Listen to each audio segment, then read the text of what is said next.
What's going on, guys? Shane here. I'm here with my friend Ando of SenseiAndo.com. Today we're going to talk about Kung Fu in a street fight. There's been speculations on how effective it is, so Ando's going to give his take on it.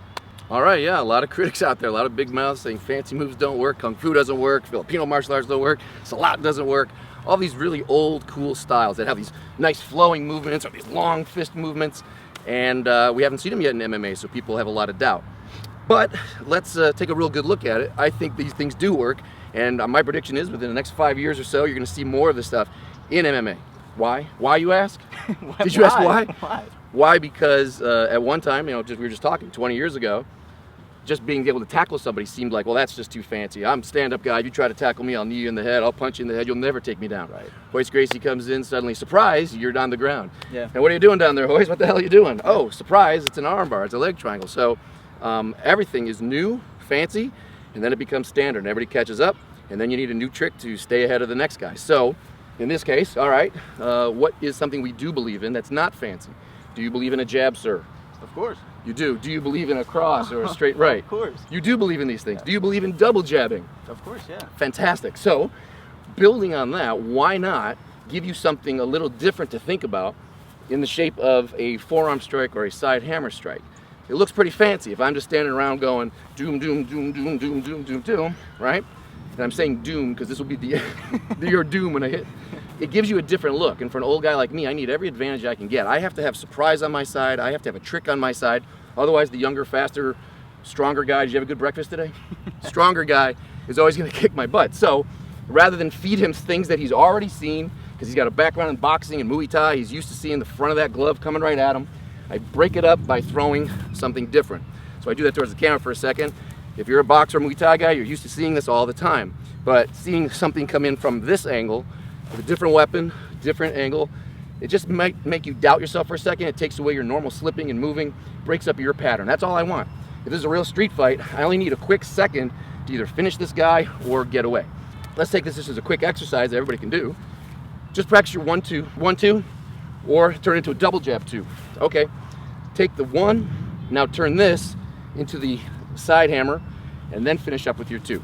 Now that second shot, this one, you can use a couple different ways. You can use this just as a trap to knock this down, to clear that shot if he's got a really good guard in there. So I'm gonna feed that in and then come over the top. It can be used as a grab, just taking that out all the way, and then you go into whatever kind of limb destruction, wrist lock that you want. Or I'm allowed to commit my body more because I have a larger margin of error. When I'm standing out here trying to throw maybe 4 inches of fist straight down the pipe, it's easy for him to move around. I don't feel that confident. I don't want to come in with it because I'm afraid I'm going to walk into something. But when I'm looking at like a foot with a little extra here, this is a big margin of error. So I don't mind committing my body a little bit more to come smashing in through whatever he's putting up. It gives me a bigger opening to do whatever. So let's make it extra fancy, because this looks pretty fancy, right? Doesn't this look pretty fancy? It's pretty fancy. So double it up by doing the same thing on the right. So 1, roll it over, 2, roll it over. So now that starts opening up different angles, moving around. And the secret to this, by the way, because a lot of guys know fancy moves, but they don't practice setting them up or putting into real competition or a sparring situation, so they won't work. So you're totally right. If you're a critic and think Kung Fu doesn't work, these fancy moves don't work, even a lot of the karate moves that look really fancy, it's absolutely true that a lot of these guys practice moves that they don't work because they don't practice setting it up. They do it in a kata, they do it by themselves, they do it on a bag, they do it in their head. But you got to get in there with somebody who knows what they're doing, someone who's throwing punches back. And then you figure out that these things do work, but you just got to work them a little bit. This goes under the rule that everything works if you know how to set it up, and nothing works if you don't. So even the 1-2 doesn't work if I don't know how to set that up. You'll kill me all day long if I don't know what I'm doing. So in this case, the secret to making this work is after you throw that jab, you want to keep your elbow at the same level that you would keep it at if you kept pumping in jabs at this guy.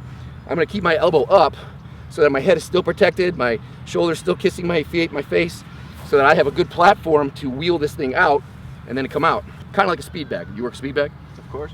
All right, so I'm not great on a speed bag, but I do know that when you have these kind of movements, whether you're doing side, which is not my favorite, whether you're just doing straight, okay, that's fine. But then there's the mix of one where you go straight round, straight round, straight round. And that may look fancy, like, oh, I'm just doing speed bag, but you can apply that right in here. It's that same move. So if you're working a speed bag and you're doing that pattern, dig it, put this into your sparring and see how it goes. I think you'll like it. So this is just dig it. Now we're not moving around, so we're not going to continue into the follow-up, but I think you'll see this opens up some opportunities that you didn't have before. Just because it gives him, again, this angle that he's not used to seeing. I really feel that I'm totally protected here. I don't feel bad about this. This is still going to come in. Does this make sense on your side of it? Does that seem like it makes sense? Yeah, I mean, what I really want to emphasize is you got to be open-minded. I see a lot of people say that this technique, X technique, doesn't work, and it's like, well, why not? Absolutely. As Ando's doing this to me, this is what I'm saying, because I'm so used to slipping the jab. So Ando, if I do this to you, I want to throw the jab at you, and I want you to slip to the outside. And if you said to follow up with this, I could even use this as a frame, and this is a Muay Thai technique here. I can grab him from the back of the head, and I can go with the knee. So if we're combining these fancy moves of Kung Fu to go here, I mean, that's not very different from what we see Floyd Mayweather using, you know, framing and then setting up the right hand. You know, so many people are critics and say, you know, that fancy stuff doesn't work, but is it really fancy? And we don't always have to do the forms, the katas and stuff like that. It's just use what works. Absolutely, it's an art, and that's why the fancy moves actually open up more options for anybody who trains in any style. If I come in just knowing, well, I'm going to do the same old stuff, front kick, round kick, 1, 2, well, then we both know the same stuff. We're pretty much equal as long as we're physically the same. So now there are thousands of other techniques that you can look into. You don't have to master all of them, do thousands of different moves and jump around like a monkey and doing all kinds of stuff, but you can find 1 or 2 things that fit your body. That's why all these styles exist. Something that fits your body type, fits your personality, fits your age and your abilities, but work them. The secret is you got to actually work them. You can't just go, oh, look at me, I'm doing fancy moves. Well, yeah, you're going to get your butt kicked and you deserve it. But if you take a couple of those things, make it your own, make it your art, then boom, you should do just fine. I agree. All right, guys, well, comment below. Let me know what you guys think. And check out Ando. Links in the description below, or probably somewhere on the screen right now. There it is over there. Until next time, guys, I'm Shane. And Ando. Fight tips, self-defense for the underdogs.